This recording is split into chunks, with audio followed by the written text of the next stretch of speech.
हज़रत सुलेमान अलैहिस्सलाम और बेज़बान जानवर।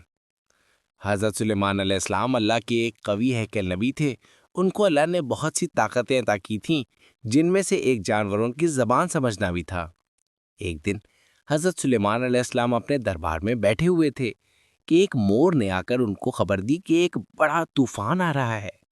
मोर ने कहा, या नबी अल्लाह, मैंने सुना है कि ये तूफान बहुत खतरनाक होगा और बहुत से जानवरों को नुकसान पहुंचाएगा।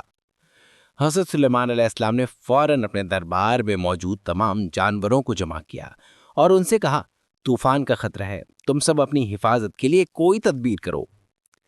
सब जानवरों ने अपनी अपनी तदबीरें बताईं, लेकिन एक बेज़बान जानवर मोर ने कहा, या नबी अल्लाह, मैंने सुना है कि अगर हम सब मिलकर अल्लाह का जिक्र करें और तौबा करें तो ये तूफान टल जाएगा।